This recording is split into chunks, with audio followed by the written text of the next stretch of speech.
Hello students, now we have to start the chapter that is electoral politics. Okay, तो इसमें अभी तक हमने क्या देखा है कि किस तरीके से हरियाणा में इलेक्शंस हुए और इलेक्शंस में एक पार्टी जीती, यानी यहाँ पर क्या हो रहा है, एक पार्टी जीतती है, एक पार्टी हारेगी, ऑब्वियस सी बात है। लेकिन यहाँ पर पीपल किसको चूज करें ये कुछ पता नहीं है। लेकिन इलेक्टोरल कंपटीशन बहुत जरूरी है। इलेक्शन हर 5 इयर्स में होते हैं ना, आफ्टर अ रेगुलर इंटरवल, है ना। जरूरी नहीं 5 इयर्स में, हमारे यहाँ 5 इयर्स में होते हैं, दूसरी कंट्रीज में उनके अकॉर्डिंगली अलग टाइम पीरियड पर होते हैं। तो ये इलेक्शंस कंटिन्यूसली रेगुलर इंटरवल पर होते रहते हैं, जो कि जरूरी है to give a fair chance to all the party to come in power. ठीक है, तो क्या ये इलेक्शन कंपटीशन सही है, होना चाहिए? तो आज हम इसके ऊपर ही डिस्कस करेंगे कि is it good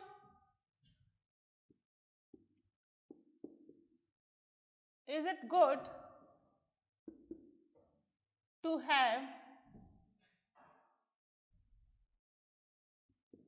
election competition? Election competition होना चाहिए। इलेक्शन कंपटीशन हम या इसको हम कह सकते हैं पॉलिटिकल कंपटीशन, है ना। इलेक्शन से ज्यादा पॉलिटिकल पार्टीज का कंपटीशन होता है, तो we can say it's a political competition. ठीक है, तो क्या ये अच्छा है कि एक पॉलिटिकल कंपटीशन हो? सही होता है क्या पॉलिटिकल कंपटीशन? हाँ, सही होता है। कंपटीशन नहीं होगा तो भाई किसी दूसरी पार्टी को चांस कैसे मिलेगा to come in the power, है ना। अगर कंपटीशन नहीं होगा तो क्यों जो पार्टी पावर में है वो अच्छा काम करेगी? उसको डर है ना अगली बार हार ना जाऊं, इसलिए वो इस बार अच्छा काम करेगी, है ना। तो कंपटीशन जरूरी है। तो हम देखेंगे आज इस इलेक्टोरल कंपटीशन या पॉलिटिकल कंपटीशन की कुछ मेरिट्स एंड कुछ डीमेरिट्स। सबसे पहले हम देखते हैं इसकी डीमेरिट्स। डीमेरिट्स मतलब इसकी कुछ कमियां, है ना, कि इलेक्टोरल कंपटीशन होने की वजह से क्या क्या परेशानियां हो जाती हैं, है ना। इलेक्टोरल कंपटीशन होने की वजह से क्या होता है, कई बार पार्टी पॉलिटिक्स हो जाती है। कॉलोनी के अंदर ही 2 या 3 ग्रुप बन जाते हैं अलग अलग पार्टीज के। जैसे आपने भी देखा होगा, कई बार घर में डिस्कशन हो रहा है, जो मेंबर्स हैं, कुछ members they are supporting one party, some members supporting another party, और आपस में कंपटीशन या डिस्कशन इतना ज्यादा हो जाता है कि कई बार इनमें लड़ाइयां भी हो जाती हैं लोगों के बीच में। कॉलोनीज में भी ऐसा ही है। कॉलोनीज में कुछ फैमिलीज जो एक पार्टी को बिलोंग करती है उनकी ज्यादा अच्छी बातचीत होती है, जो ऑपोजिशन पार्टी को बिलोंग करते हैं फैमिलीज, उनके साथ हमेशा बातचीत में डिस्कशन ही होता है, बातचीत कम होती है, डिस्कशन एंड डिबेट ज्यादा होने लग जाता है ना। तो ये पार्टी पॉलिटिक्स हो जाती है, कई बार लोगों के अंदर कॉन्फ्लिक्ट हो जाते हैं और वो 2 स्ट्रीम में डिवाइड हो जाते हैं due to the political party, है ना। एक पार्टी जीतेगी, एक हारेगी, लेकिन लोगों के बीच में ये फ्रैक्शनलिज्म या फिर ये पार्टी पॉलिटिक्स होना दैट इज नॉट गुड। ये इसकी कुछ डीमेरिट्स हैं, कमी है, जिसकी वजह से कई बार कुछ लोग जो वाकई में देश के लिए सर्व करना चाहते हैं पॉलिटिक्स ज्वाइन करने से डरते हैं, क्योंकि एक पार्टी दूसरी पार्टी से जीतने के लिए कई बार एक दूसरे में ब्लेम्स भी लगाती है। Sometimes these blames are true but most of the times these blames are false, गलत ब्लेम्स लगाती है। तो जो रेपुटेशन है पीपल की, सामने वाले लीडर की रेपुटेशन काफी हद तक क्या हो जाती है, लोगों के सामने उसकी खराब हो जाती है। ब्लेम गेम भी चलता है, ब्लेम करते रहते हैं एक दूसरे को। तो sometime few people they were afraid of this blame games, कि कहीं ब्लेम लगेगा तो एक इमेज जो है, ना केवल इमेज लोगों के लिए है बल्कि फैमिली और रिलेटिव्स के लिए भी तो एक इमेज है व्यक्ति की, वो इमेज भी खराब होनी शुरू हो जाती है। तो काफी लोग इसलिए भी पॉलिटिक्स में आने से डरते हैं, जो वाकई में देश के लिए कुछ करना चाहते हैं थ्रू द पॉलिटिक्स वो कर सकते हैं, बट दे अफ्रेड कि ऐसा ना हो कि इसकी वजह से काफी हद तक हम पर ब्लेम लग जाए। वहीं इसके कुछ मेरिट्स भी हैं, जैसे कि ये पॉलिटिकल लीडर्स जो ज्वाइन करते हैं उनकी नॉलेज और कैरेक्टर को काफी हद तक इम्प्रूव करता है, उन्हें बताता है कि किस तरह उन्हें कंट्री के लिए काम करना है ना, प्रायोरिटी के काम कैसे हैं, लोगों से कैसे डील करनी है, ये सब चीजों की नॉलेज मिलती है। ठीक है, हाँ ये जरूर है कि हमारे यहाँ पर ऐसे रिवॉर्ड्स और पनिशमेंट ये भी दिए जाने चाहिए। अच्छा काम हो तो रिवॉर्ड्स दिए जाएं, है ना, प्राइजेस दिए जाएं, पनिशमेंट दिया जाए अगर खराब काम हो। तो हु विल डिसाइड कि पनिशमेंट मिले या रिवॉर्ड मिले, अच्छा काम किया है या बुरा काम किया है, who will decide it? Obviously peoples, लोग ही डिसाइड करेंगे, हम और आप, बिकॉज हम ही तो वोट डाल के इनको एज अ रिप्रेजेंटेटिव चूज कर रहे हैं, है ना। तो इनको रिवॉर्ड्स और पनिशमेंट भी मिले तो अच्छा काम करने की ही कोशिश करेंगे, खराब काम करें ही क्यों, so they will get the punishment. ठीक है, और आपस बार बार ये जो elections after a regular interval होता रहता है तो हर पार्टी को एक फेयर चांस मिलता है to come in the politics, है ना। ये इस तरीके से हो गया जैसे कि एक शॉपकीपर है, if they give us a good services तो हम बार बार उस शॉपकीपर के पास जाएंगे। ठीक है, अगर वो हमें अच्छी सर्विसेज नहीं देता है तो क्या हम नेक्स्ट टाइम उसके पास जाएंगे? नहीं जाएंगे। क्यों नहीं जाएंगे? क्योंकि अच्छी सर्विसेज नहीं दिया, अच्छा प्रोडक्ट नहीं दिया, नहीं जाएंगे। ठीक है, ऐसे ही अगर कोई पॉलिटिकल लीडर अच्छी सर्विसेज देता है, हमारी कंट्री के लिए, हमारे लिए अच्छे काम करता है, then we will choose that particular people again and again, है ना। उसी लीडर को बार बार हम चूज करने की कोशिश करेंगे कि यही व्यक्ति बार बार एज अ रिप्रेजेंटेटिव बनकर आए and work for our country, क्योंकि वो अच्छा काम कर रहा है। ठीक है, तो इसके हम कुछ मेरिट्स और डीमेरिट्स लिख लेते हैं। सबसे पहले आप ये डीमेरिट्स लिखिए। सबसे पहले तो नोटबुक निकाल लीजिए, हेडिंग डालिए ये, is it good to have political competition. फिर इसकी हम पहले डीमेरिट्स देखते हैं।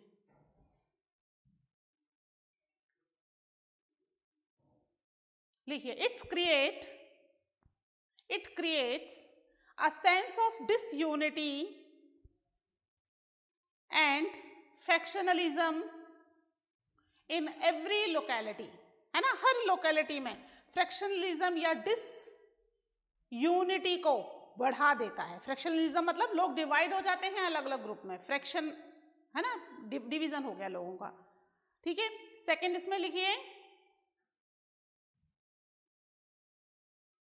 people complaining of party politics in their locality। ठीक है, उनकी लोकेलिटी में क्या हो रही है? पार्टी पॉलिटिक्स हो रही है, मीन्स अपनी अपनी पार्टी के लिए लोग डिस्कशन डिबेट कर रहे हैं, सपोर्ट कर रहे हैं और दूसरे की पार्टी को गलत बता रहे हैं। तो कॉलोनी में, लोकेलिटीज में कई बार इस तरह पार्टी पॉलिटिक्स भी होना शुरू हो जाता है। ठीक है, नेक्स्ट लिखिए, different political parties and their leaders often label allegations against one another। ठीक है, एक दूसरे पर एलिगेशंस भी लगाते हैं। एलिगेशंस मतलब किसी ना किसी तरह का ब्लेम लगा देना। ठीक है, that blame may be true but sometime it's may be false, कुछ भी हो सकता है। अपने आप को अच्छा दिखाने के लिए सामने वाले को खराब बताना शुरू कर देते हैं, ब्लेम करना, एलिगेशंस लगाना शुरू कर देते हैं। ठीक है, फिर नेक्स्ट लिखिए, इसमें party and candidates use dirty tricks to win election. ठीक है, डर्टी ट्रिक्स मतलब वही ब्लेम्स वगैरह लगाना, गलत इमेज बना देना सामने वाले की। These are the dirty tricks. कई बार ये डर्टी ट्रिक्स ऐसे भी होती हैं कि किसी को पैसे दे करके खरीद देना कि भैया हम आपको इतने पैसे देंगे, cast the vote this particular political party, या आपको लालच दे दिया जाता है किसी ना किसी चीज का। ठीक है, तो गलत तरीके भी अपनाते हैं। मेन एम क्या है यहाँ पर पॉलिटिकल पार्टीज का? टू विन इलेक्शंस, इलेक्शन जीत जाए, पावर में आ जाए, that is the main motto. इसके लिए ये सब काम कर रहे हैं, ठीक है। फिर नेक्स्ट लिखिए इसमें, some people who may wish to serve the country do not enter this arena because they don't like the idea of being dragging into unhealthy competition, ठीक है, इस अनहेल्दी कंपटीशन में नहीं आना चाहते। That's why they wanted to serve for the country but they don't want to come in this arena या this profession, political leader बनने वाला प्रोफेशन नहीं चूज करना चाहते, ठीक है। इस तरीके से हम देखते हैं कि पॉलिटिकल लीडर्स जो हैं all over the world like other professions, जैसे डॉक्टर है, प्रोफेसर्स हैं, बहुत सारे प्रोफेशंस हैं, इंजीनियर्स हैं, ठीक है। इन सबको क्या होता है, if they do good work they get the promotions, है ना, प्रमोशंस होते जाते हैं। तो यहाँ पर पॉलिटिकल पार्टीज के लीडर्स भी चाहते हैं कि they doing good for the country, या उनको काफी साल हो गए to serve for the party और for serve for the country, they wanted to be promoted, पर प्रमोट किया एमएलए या एमपी, है ना। इस तरीके से वो भी चाहते हैं उन्हें प्रेज किया जाए, उन्हें कुछ प्रमोशंस दिए जाएं, है ना, बार बार इलेक्शन में जीत करके आए और बी इन द पावर, ठीक है, जैसे दूसरे प्रोफेशनल्स चाहते हैं, ठीक है। तो यहाँ पर ये जो है that is risky for the entire country. क्यों है, अगर एक ही पार्टी को बार बार मौका मिलेगा तो that is not a democracy. हमने पढ़ा था ना पहले कि अगर एक ही पार्टी बार बार जीत कर आ रही है, इसका मतलब that party is doing some dirty tricks, क्योंकि कभी भी किसी भी कंट्री के लोग एक या दो बार, ज्यादा से ज्यादा मैक्सिमम हो गया 3 बार चांस दे देंगे, उसके बाद तो दे चेंज द पॉलिटिकल लीडर्स, है ना। एक ही पार्टी से पीपल कैन नेवर सेटिस्फाइड, कुछ टाइम बाद उन्हें उस पार्टी की डीमेरिट्स, कमियां दिखनी शुरू हो जाती हैं, है ना। तो वो कभी भी लंबे टाइम तक एक ही पॉलिटिकल पार्टी को कंटिन्यू नहीं कर सकते। तो यहाँ पर एक ही पॉलिटिकल पार्टी नहीं आएगी, उसके लीडर्स बार बार चेंज होते रहेंगे, ठीक है। तो ये तो हो गई कुछ डीमेरिट्स। अब आप इसकी कुछ मेरिट्स भी लिखिए, मेरिट्स कह सकते हैं या हम कह सकते हैं कुछ चेंजेस किए जा सकते हैं, ठीक है ना। हेडिंग डाल लीजिए मेरिट्स।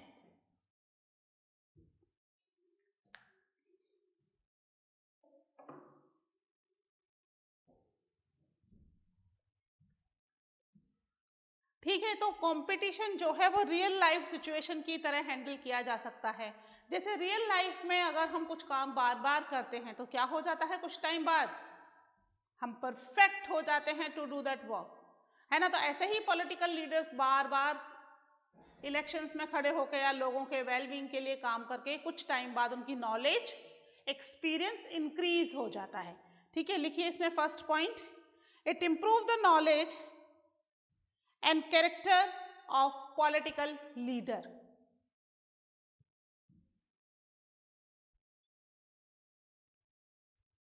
ठीक है। नेक्स्ट लिखिए, the other way is to set up a system where political leaders are rewarded for serving the people and punished for not doing so. It is decided by people of the country. Next लिखिए, regular electoral competition provide incentives to political parties and leaders. Regular electoral competition क्यों incentive provide कर रहे हैं, क्योंकि regular electoral competition की वजह से अभी जो पावर में है नेक्स्ट टाइम उन्हें डर है टू लूज, द इलेक्शन, और जो अभी पावर में नहीं है उन्हें होप है कि next time they can win the elections.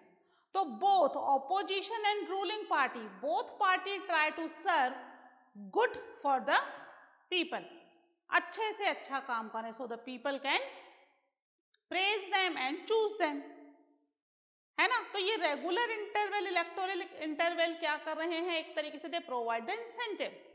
ठीक है, नेक्स्ट लिखिए, political leader know that if they raise issues that people wanted to be raised, their popularity and chance of victory will increase in next election, है ना। कई बार होता है ना, कोई ग्रुप कोई डिमांड कर रहा है, कुछ पॉलिटिकल लीडर्स के साथ में हो जाते हैं। क्यों हो जाते हैं? उन्हें लगता है कि if we support them, they will support us in the elections, है ना। तो कई बार लोगों की डिमांड्स को रेज भी करते हैं ये पॉलिटिकल लीडर्स, है ना। लेकिन अगर ऐसा नहीं कर पाते तो कई बार नुकसान भी हो जाता है इनको। ठीक है, नेक्स्ट लिखिए, a political party is motivated only by desire to be in power, even then it will be forced to serve the people। ठीक है, ये कुछ क्या हो गए, इसके मेरिट्स हो गए कि भाई नॉलेज बढ़ती है, कैरेक्टर स्ट्रांग होता है, रेगुलर इंटरवल मिल रहा है, रिवॉर्ड्स एंड पनिशमेंट भी शुरू किए जा सकते हैं, it's a way to encourage them, है ना। और सबसे बड़ी बात, क्या चीज इनको अपनी तरफ मोटिवेट कर रही है, to be in the power. ठीक है, पावर में बने रहना ही इनको मोटिवेट करता है, that's why they serve for the people, है ना, इसीलिए वो लोगों के लिए सर्व कर रहे हैं। तो these are few merits and demerits. ठीक है, अब इलेक्शंस जो होते हैं हमारी कंट्री में, किस किस तरह के इलेक्शंस होते हैं? हाँ, आपको बताए थे लोकसभा और विधानसभा इलेक्शंस होते हैं, बताए थे ना। और कौन से इलेक्शंस होते हैं?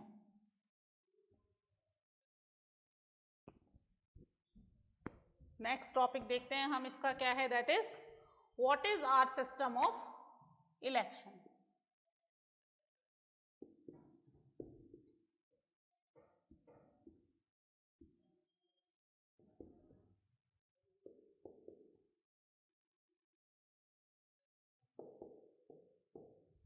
ठीक है, क्या सिस्टम है हमारा इलेक्शन का? तो अब हमने देखा कि बेसिकली इलेक्शंस तो 3 लेवल के होते हैं, है ना। हमने 3 लेवल्स ऑफ गवर्नमेंट पढ़े थे ना, central level, state level and Panchayati Raj, तीनों लेवल के इलेक्शंस होते हैं। बट मोस्ट इंपॉर्टेंट इलेक्शन यहाँ पे जो है वो that is either of the central level और द स्टेट लेवल। ठीक है, ये मैं आपको बता चुकी हूँ, फिर से एक बार रिपीट कर देती हूँ। इलेक्शंस में जो है वो लोकसभा इलेक्शन हो रहे हैं,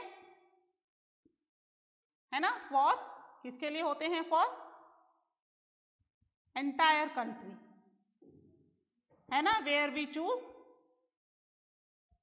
प्राइम मिनिस्टर। आप में से काफी बच्चों को कंफ्यूजन रहता है ना, प्राइम मिनिस्टर एंड ये कैसी ऑर्गेनाइजेशन है, इट कैन बी डिसॉल्व, पूरी की पूरी लोकसभा एक साथ डिसॉल्व होगी। ठीक है, टेन्योर कितना होता है इसका, that is for 5 year, 5 year के बाद अपने आप डिसॉल्व हो जाती है, अपने आप खत्म हो जाएगी। ठीक है, दूसरे होते हैं विधानसभा इलेक्शन फॉर द स्टेट। ठीक है, स्टेट गवर्नमेंट के लिए होंगे, स्टेट गवर्नमेंट होगी, इसमें कौन चूज होगा, that is the chief minister, है ना। जैसे राजस्थान के चीफ मिनिस्टर कौन है, मिस्टर अशोक गहलोत, है ना, चीफ मिनिस्टर के लिए होंगी। ये ऑर्गेनाइजेशन भी कैसी है, this is also dissolve after every 5 year. ठीक है, 5 ईयर्स का टेन्योर होता है, चाहे राज्यसभा हो चाहे विधानसभा हो। ठीक है, बस फर्क इतना है, ये पूरी कंट्री के लिए है और ये केवल स्टेट के लिए, यानी जितने स्टेट हैं उन सब में विधानसभा के इलेक्शंस होंगे। और लोकसभा इलेक्शन एक ही होते हैं फॉर द एंटायर कंट्री। ठीक है, इसके अलावा पंचायती राज के भी इलेक्शंस होते हैं। अब जब एक साथ सारे इलेक्शंस हो रहे हैं, लोकसभा के, पूरी लोकसभा के इलेक्शंस हो रहे हैं, यानी लोकसभा इलेक्शंस में अब हमें प्राइम मिनिस्टर चुनना है, इलेक्शंस हो रहे हैं, that is called general election. क्या कहलाएगा वो इलेक्शन? General election. ठीक है, हर 5 साल में इलेक्शंस होते हैं, विधानसभा हो या लोकसभा हो, दोनों के लिए हर 5 साल में इलेक्शन होंगे, that is known as general election. ठीक है, अब कुछ कारणों से मान लीजिए बिफोर 5 इयर्स जो हमारी लोकसभा है या विधानसभा है, इट डिसॉल्व्ड। ठीक है, अभी देखा था ना, जैसे कुछ टाइम पहले ही अशोक गहलोत जी की सरकार काफी खतरे में आ गई थी, बीजेपी ने उनके कुछ एमएलएस को अपनी तरफ मिला लिया था, है ना। तो अगर वो एमएलएस बीजेपी में चले जाते तो क्या हो जाता? अशोक गहलोत जी की सरकार जो है वो माइनॉरिटी में आ जाती, मेजॉरिटी प्रूव नहीं कर पाती, और बिफोर 5 ईयर इट में डिसॉल्व हो सकता था। ऐसा हुआ नहीं, ठीक है, उनके जो एमएलएस थे दे वर मोर लॉयल टू हिम, तो ऐसा हुआ नहीं। ठीक है, अगर ऐसा हो जाता तो क्या हो जाता? 5 ईयर से पहले ही गवर्नमेंट डिसॉल्व हो जाती। अगर गवर्नमेंट डिसॉल्व हो जाती 5 ईयर से पहले, तब क्या होता? क्या 5 साल तक इंतजार करते इलेक्शंस के लिए? नहीं, क्योंकि गवर्नमेंट डिसॉल्व हो गई, गवर्नमेंट के डिसॉल्व होते ही इलेक्शंस हो जाते हैं, that is known as mid term elections. ठीक है, क्या कहलाएंगे ये? Mid term election. ठीक है, एक तो जनरल इलेक्शन है, हमेशा होते ही हैं, 5 साल के बाद होने ही हैं। ठीक है, वो तो ऑटोमेटिकली डिसॉल्व है। बिफोर 5 इयर्स अगर गवर्नमेंट डिसॉल्व हो जाए, चाहे राज्यसभा हो, चाहे विधानसभा हो या लोकसभा हो, किसी भी गवर्नमेंट अगर 5 ईयर से पहले डिसॉल्व हो जाती है for any of the reason, किसी भी रीजन से, तब क्या होगा? मिड टर्म इलेक्शंस होंगे।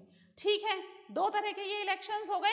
अब एक और तरह का इलेक्शन है, मान लीजिए विधानसभा या लोकसभा में किसी एक एमपी या एमएलए की डेथ हो जाती है, या वो किसी भी हेल्थ इशू से या फैमिली इशू की वजह से अपनी पोस्ट से रिजाइन कर देते हैं बिफोर 5 ईयर्स। 5 ईयर रहना जरूरी है, 5 ईयर्स पूरा होने से पहले किसी भी रीजन से वो अपनी पोस्ट छोड़ देते हैं, है ना। डेथ हो जाती है तो नेचुरल सी बात है, डेथ हो गई तो क्या करा जा सकता है, या उनका कोई फैमिली इशू हो गया या कोई भी पर्सनल इशू हो गया तो उन्होंने रिजाइन कर दिया, रेजिग्नेशन दे दिया। तब उनकी कॉन्स्टिट्यूएंसी में से क्या होगा? वो कॉन्स्टिट्यूएंसी कैसी हो गई? वैकेंट हो गई, वापस से खाली हो गई। अब उसमें कोई एमएलए या एमपी नहीं है ना। दोनों में से कोई सा भी, चाहे लोकसभा इलेक्शन का एमपी हो, लोकसभा में क्या होते हैं इलेक्शन में? एमपी चूज होकर आते हैं, मेंबर ऑफ पार्लियामेंट, और विधानसभा में कौन चूज होकर आते हैं? MLA, member of legislative assembly. ठीक है, तो चाहे लोकसभा इलेक्शन के थ्रू चूज किया गया एमपी हो, उसकी डेथ हो जाए या रिजाइन कर दे, या विधानसभा इलेक्शन के थ्रू चूज किया गया एमएलए हो, उसकी डेथ हो जाए या रिजाइन कर दे, तो उस एक कॉन्स्टिट्यूएंसी में बीच में इलेक्शन करवाने पड़ेंगे। वो पोस्ट तो फिल करनी ना, फिल वैकेंट हो गई पोस्ट, तो पोस्ट को फिल करने के लिए जो इलेक्शन करवाए गए बीच में, that is known as by election. ठीक है, कौन से इलेक्शन कहलाए वो? By election. वो 1 या 2 कॉन्स्टिट्यूएंसीज में जो कि वैकेंट हो गई थी फॉर एनी रीजन। ठीक है, तो that is known as by election. तो ये बेसिकली हमारे यहाँ पर 3 तरह के ये इलेक्शंस होते हैं, general election, mid term election and by election. I hope आप समझ गए हो। वैसे स्टेट लेवल पर अलग इलेक्शंस हैं और सेंट्रल लेवल पर अलग इलेक्शन है। 3 टायर्स है ना गवर्नमेंट के, 3 टायर्स पढ़े ना हमने, 3 लेवल ऑफ गवर्नमेंट। तो तीनों लेवल में से ये 2 लेवल पर तो इलेक्शन होते ही होते हैं। 3rd लेवल पर भी अब तो रेगुलर इलेक्शन होने लग गए हैं आफ्टर 1992। ठीक है, तो आप इसके बारे में हम लिख लेते हैं, आप पहले हेडिंग डाल लीजिए, तो मैं आपको एक एक इलेक्शन के बारे में इसकी डेफिनेशंस देती जाती हूँ, ठीक है। First of all you write down the heading, what is our election system, okay. First डाल लीजिए,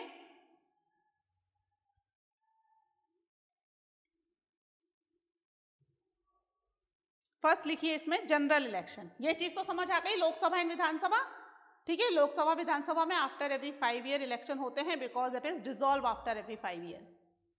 तो कौन सा इलेक्शन होगा, that is general election. Heading डाल लीजिए जनरल इलेक्शन, ठीक है। फर्स्ट वाला, elections are held in all constituency at the same time, either on the same day or within a few days. This is called general election, ठीक है। या तो same day पर ही सब कॉन्स्टिट्यूएंसी में इलेक्शन करवा दिए जाएंगे, पॉसिबल नहीं हो क्योंकि कंट्रोल करने के लिए भी फ्यू ऑफिसर्स की जरूरत होती है, तो अगर पॉसिबल नहीं हो तो with in a few days, ठीक है, 10-15 दिन के अंदर में सभी कॉन्स्टिट्यूएंसीज में इलेक्शन करवा दिए जाते हैं, ठीक है। ये क्या कहलाएंगे, this is called general election, same time in all constituency, एक साथ सभी कॉन्स्टिट्यूएंसीज में हो गए, ठीक है। सेकंड डाल लीजिए मिड टर्म इलेक्शंस, इसमें लिखिए where people can elect their representatives और other sub-national office holders in the middle of the term of the government due to various reason is called mid-term elections, ठीक है। ये mid-term election हो गए। Third डाल लीजिए बाय इलेक्शन,